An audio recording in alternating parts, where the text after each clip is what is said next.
আসসালামু আলাইকুম। কেমন আছেন সবাই? আজ আমরা একটি খুব গভীর এবং সুন্দর প্রশ্ন নিয়ে কথা বলবো। একটি প্রশ্ন যা হয়তো আমাদের সবার মনেই কোনো না কোনো সময় উকি দিয়েছে। প্রশ্নটি হলো, মানুষ কেন আল্লাহকে মানবে?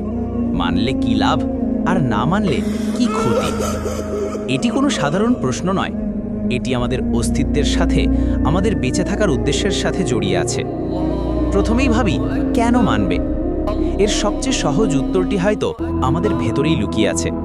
আমরা যখন রাতের বিশাল আকাশের দিকে তাকাই, লক্ষ লক্ষ তারা দেখি, বা ভোরের প্রথম আলোতে একটি ফুলের পাপড়ি মেলতে দেখি, তখন কি মনে হয় না যে এই সব কিছু কি অবিশ্বাস্য সুন্দর, কি নিখুঁত?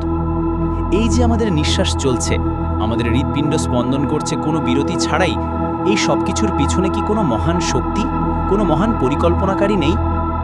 বিশ্বাস আসে এই বিস্ময়বোধ থেকে, আসে কৃতজ্ঞতা থেকে। যখন আমরা ভাবি যে এই জীবন আমরা পেয়েছি, এই যে প্রিয়জনদের ভালোবাসা পাচ্ছি, এসব কিছুর জন্য কারো কাছে তো কৃতজ্ঞ থাকা উচিত। সেই কৃতজ্ঞতা জানানোর আকুতি থেকেই মানুষ তার স্রষ্টাকে খোঁজে, তাকে মানে। তাছাড়া আমাদের সবার জীবনেই ঝড় আসে, আসে দুঃখ, কষ্ট আর একাকিত্ব। সেই কঠিন সময়ে যখন মনে হয় সব পথ বন্ধ, তখন আল্লাহ বা স্রষ্টা, এই একটি বিশ্বাস আমাদের ভরসা দেয়। মনে হয় কেউ একজন আছেন যিনি সব দেখছেন, যিনি আমাদের হাতটি ঠিকই ধরে ফেলবেন। এই বিশ্বাস আমাদের শক্তি দেয়, ধৈর্য ধরতে শেখায়। এবার আসি, মানলে কি লাভ? এর প্রথম এবং সবচেয়ে বড় লাভ হলো মনের শান্তি, এক ধরনের গভীর প্রশান্তি।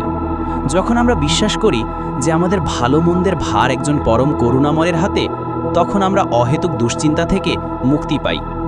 আমরা আমাদের চেষ্টা করি, আর বাকিটা তার ওপর ছেড়ে দিয়ে নিশ্চিন্ত থাকি। দ্বিতীয় লাভ হলো জীবনের উদ্দেশ্য খুঁজে পাওয়া। এই বিশ্বাস আমাদের শেখায় যে আমাদের জীবন অর্থহীন নয়। আমরা শুধু খেতে, ঘুমোতে আর কাজ করতে